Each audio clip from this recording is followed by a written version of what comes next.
Hey everyone, I hope you had a great day. In this video we are looking at some new r/petty revenge stories. I hope you enjoy them.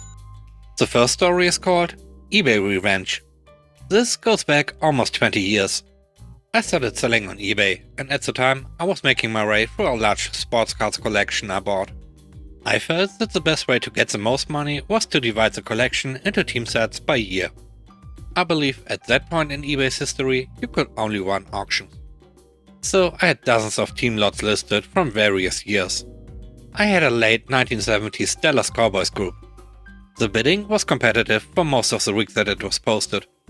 But then, on the last day, the price suddenly dropped. That isn't supposed to happen in an auction.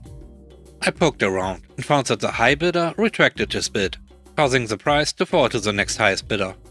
I searched some more and found that the guy pulled his bid from my listing and started bidding on a very similar listing from another seller.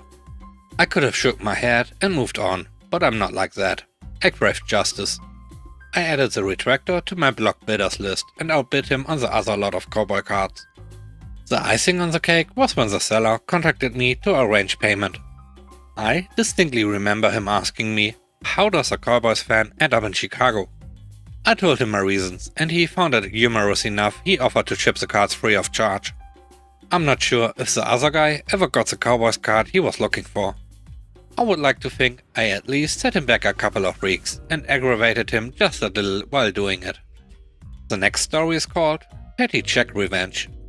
A relative living in a mobile home passed away. I was the closest, so it fell to me to clear out the home for sale. The company that runs the mobile home park has a lot of rules. The first annoying rule was no estate sales allowed. So instead of one simple phone call, I had to touch everything in the home.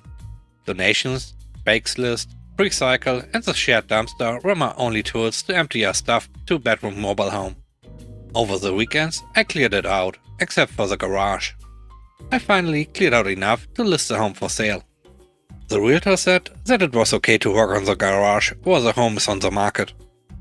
The garage wasn't too bad, one run to the hazardous waste collection place for paint and half-empty bug spray cans. Last thing to go was 6 large empty plastic storage bins, 8 rusted folding chairs and 2 rusted car tables. The mobile home was 30 minutes away from where I live. So one Sunday night I was close to the home and went to clear out the garage by putting the stuff in the dumpster. The shared dumpster is 2 blocks away. So I loaded up the car and drove the stuff to the dumpster. The dumpster was going to get picked up the next morning and was full. The lids were not closed. The dumpster has 2 plastic lids that are hinged on the back of the dumpster. I crammed the chairs, a table and bins into the already full dumpster, pushing the lids open further. A couple of other people came to drop off garbage while I was cramming chairs in the back. Then I drove home.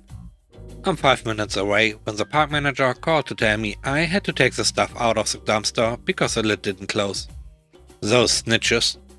I immediately agreed to come back and explain that the lid already wasn't closing before I added the stuff. That didn't matter to him. I went back and pulled the chairs, bins and tables from the dumpster.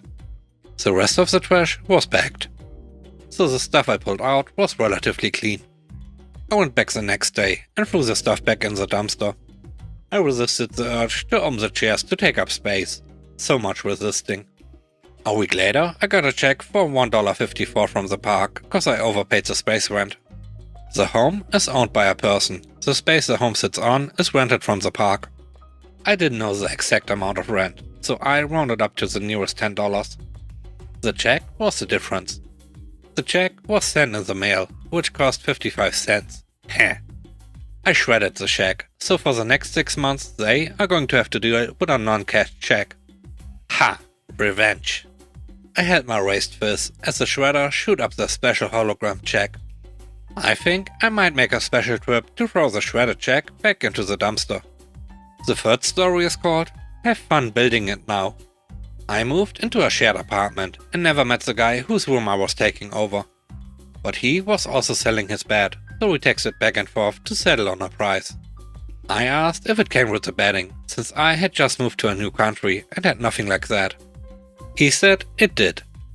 So on move-in day, I show up, and the only thing on the bed is a sweaty old blanket that looks more like a Christmas tree skirt, and 2 pillows to match. The kind you can't even really wash, and are like a fake silky kind of material. It had tassels. Not warm, not comfortable, not clean, and definitely not usable. Not even so much as a fitted sheet left behind. It was like he went to the Salvation Army and picked up the cheapest bedding he could find. I texted him about it, and he said something along the lines of, "Well, I said the bed was new, I didn't say the bedding was." What the heck?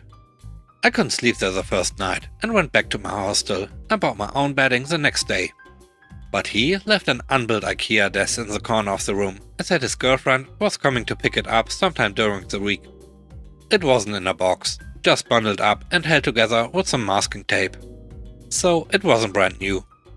I stared at it for days before I decided to actually do it. I was still so salty about the disgusting bedding. So I took out 2 key pieces off the desk. Not like a full leg, but not a small, easy replaceable screw either.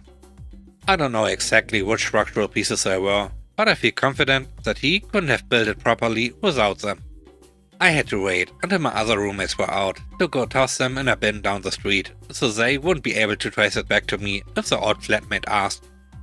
Anyway, the girlfriend came to pick it up, and I never heard from the guy again. I like to think he couldn't use the desk and knew it was me, but couldn't prove it. The last story is called "You Demanded Everything Back." So, my last relationship was beyond bad. He was all sorts of abusive and controlling. At one point I had the strength to break up with him, but then we got back together after we discussed some things. Stupid, I know, but yeah, love and all that.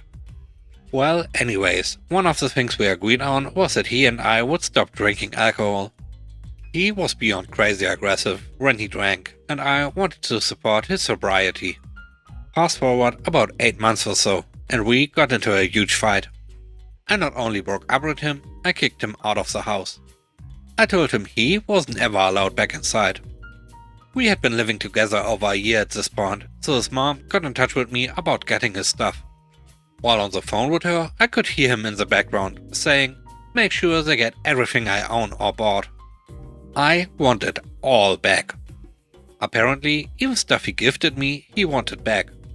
But honestly, I didn't care. I was happy to get rid of anything related to him. While cleaning our room up and gathering everything, I started to come across numerous bottles and cans of alcohol. It seems he had been drinking again for a while and was hiding the evidence in the room. I mean, he was hiding them under the bed, in his guitar case, rolled up in his clothes, in some old backpacks of mine, and so on and so forth. He had said he wanted everything of his. So, any bottle and the few unopened cans I found went straight into one of the garbage bags of his stuff.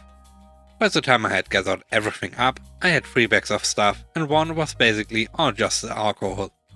Dropping them off was just so satisfying. He actually called moments after I left his parents' place, ranting about how petty and immature I was. My response? Well, you wanted all of your stuff back. And those definitely weren't mine. Plus, I figured you would probably need a drink to deal with the breakup. I promptly ended the call and blocked him on everything. Most satisfying thing I have ever done. Thanks for watching the video to the end. I hope you enjoyed it. Please don't forget to leave a like, comment and subscribe. And if you have time, watch another of my video. And now, I hope you have a great day. See you soon. Bye bye.